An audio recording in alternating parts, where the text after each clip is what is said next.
Bonjour, je suis le docteur Olivier Dumonceau, chirurgien urologue à Paris, spécialisé dans les pathologies de la prostate. Je vous invite à vous immerger avec moi au bloc opératoire dans une intervention qui s'appelle la prostatectomie robot assistée. C'est une intervention que l'on fait aux patients qui ont un cancer de la prostate et vous le verrez, c'est très intéressant, elle se fait à l'aide d'un robot. Pensez à vous abonner à ma chaîne YouTube et à cliquer sur la cloche.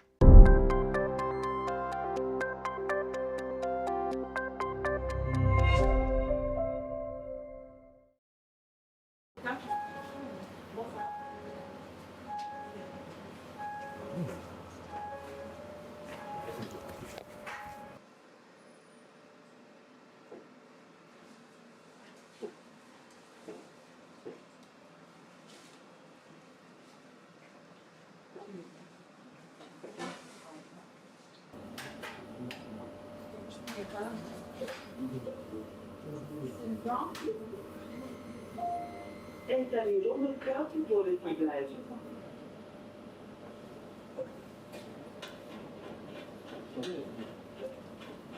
C'est bon, on est installé?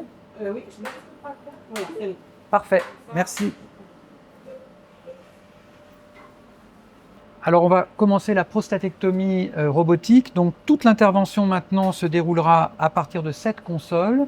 Il y a plusieurs temps dans l'intervention. Le premier temps est d'exposer la prostate en elle-même. Ensuite on va la disséquer, c'est-à-dire qu'on va la décoller de la vessie en haut, de l'urètre en bas et de chaque côté on va la décoller des nerfs érectiles. Et on va bien sûr dans cette dissection préserver les sphincters et les nerfs érectiles. Lorsque la prostate sera complètement désolidarisée, on va recoudre le canal de l'urètre avec la vessie. Enfin, on met la prostate dans un sac et on l'extrait. En réalité, c'est extrêmement simple et tout est très intuitif. On a sur le côté les réglages pour que ce soit le plus ergonomique, que l'endroit où je vais mettre mes yeux soit à la bonne hauteur par rapport à ma tête, que je puisse poser les bras et avoir un bon appui, et que je puisse manipuler les joysticks. Et comme j'ai un bon appui au niveau des bras, mes doigts sont extrêmement précis. Ça me permet d'avoir la précision d'un horloger quand il va démonter et remonter une montre. Ici, j'ai l'image. Je vais regarder à l'intérieur du patient. Petite sécurité supplémentaire au niveau du robot pour qu'il ne risque pas par mégarde d'y avoir un joystick qui bouge et qui fasse bouger l'instrument dans le patient alors qu'on ne regarde pas. Les joysticks ne vont s'enclencher que lorsque la tête est positionnée dans le robot. On entend un petit son. Il y a ici des capteurs qui permettent de s'assurer que le chirurgien soit bien à la console. Donc le robot ne peut pas avoir de mouvement intempestif. Une fois qu'on est à la console et qu'on regarde dans le patient, le joystick droit va correspondre à l'instrument que je tiens dans la main droite, les ciseaux puisque je suis droitier, et le joystick gauche va correspondre à la pince gauche. Et c'est vraiment la pointe de mes doigts qui fait bouger les instruments dans le patient. Ensuite, j'ai des pédales ici qui me permettent de faire de la coagulation, le bistouri électrique, qui me permettent de bouger la caméra et qui me permettent, si besoin, de changer d'instrument. Alors par exemple, cette manette au niveau de ma main droite correspond aux ciseaux et quand j'écarte les doigts, j'écarte les ciseaux, quand je referme les doigts, je referme les ciseaux pour couper et c'est en temps réel, c'est-à-dire que c'est vraiment au moment où je bouge que l'instrument va bouger au niveau du robot. Il n'y a aucun décalage de temps que l'on puisse percevoir et qui puisse gêner la manœuvre. Chaque mouvement que je fais avec les joysticks est répercuté instantanément au niveau des instruments qui sont au niveau du patient. De cette façon, les ciseaux sont vraiment le prolongement de mes doigts. C'est comme si j'opérais du bout des doigts. Le robot est donc équipé d'une coagulation, ce qu'on appelle le bistouri électrique, qui permet, lorsqu'il y a des petits vaisseaux qui saignent, de les coaguler pour qu'ils arrêtent de saigner, faire ce qu'on appelle l'hémostase. La vraie différence entre ce que vous voyez à l'écran et ce que moi je vois, c'est que j'ai une image qui est en 3 dimensions. Je suis vraiment immergé à l'intérieur du patient. Alors donc on est ici dans le petit bassin du patient. Si on regarde vers le bas, on va voir ses jambes. Ici on a l'os du pubis, qui est la partie dure que l'on sent en bas du ventre. Et la prostate, c'est donc la glande qui est ici, qui est reliée à la vessie qui est en arrière. Donc la première étape va être de décrocher la prostate de la vessie.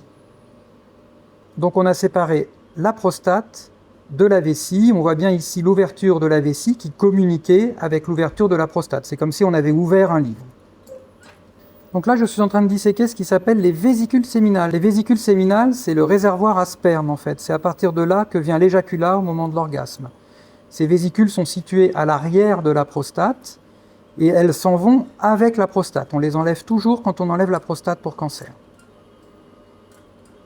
Ça, c'est le canal déférent qui arrive du testicule et qui va se jeter dans la vésicule séminale.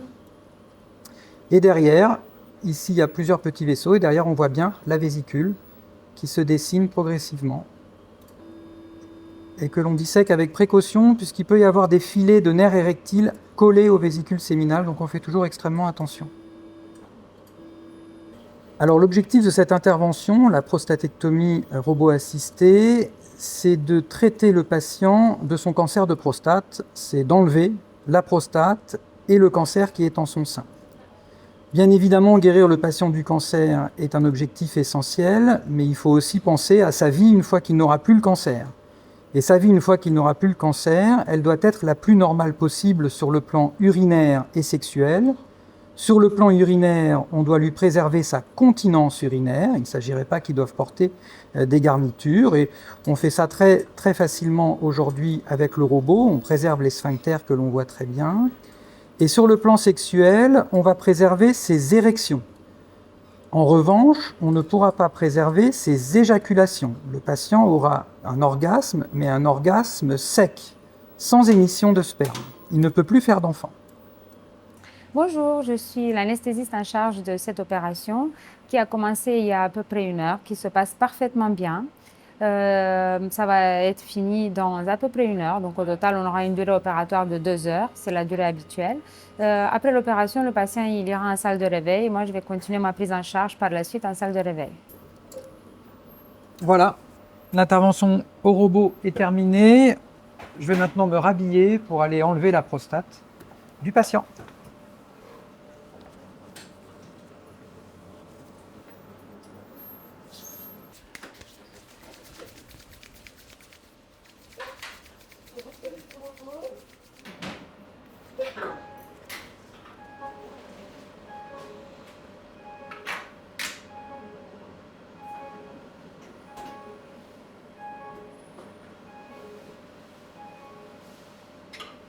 Merci.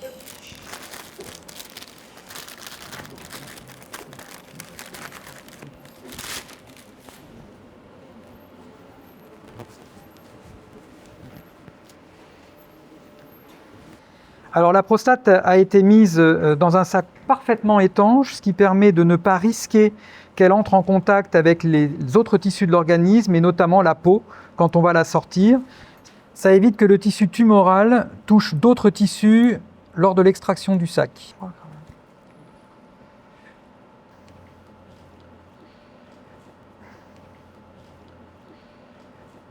Voilà. Hop. Alors on a ouvert le sac, on va pouvoir sortir la prostate. Vérifier que tout aille bien. On a vraiment enlevé la totalité de la prostate. C'était un patient pour lequel on a préservé le nerf érectile du côté droit, donc on voit bien qu'elle est parfaitement lisse. En revanche, il a un gros cancer à gauche, donc on est passé très au large. Et quand on touche la prostate, on sent bien qu'il y a comme une pierre sur sa moitié gauche. Donc si on oriente la prostate, ici on a le haut du patient, le bas du patient, la droite, la gauche, l'arrière. Et les vésicules séminales sont ici, c'est le réservoir à sperme. Et ici, on a les petits canaux déférents qui viennent des testicules. Évidemment, on les a sectionnés. Alors, c'est un patient qui a 70 ans, en fait, donc il a 2 pathologies dans la prostate. Une première pathologie qui est le cancer, qui est la raison pour laquelle on l'a opéré. Et on voit bien qu'avec l'âge, sa prostate a augmenté de taille, puisqu'elle fait à peu près 2 fois la taille d'une prostate normale. L'augmentation de taille de la prostate, c'est à peu près 70% des hommes de plus de 50 ans. Donc c'est quelque chose d'extrêmement fréquent et bénin.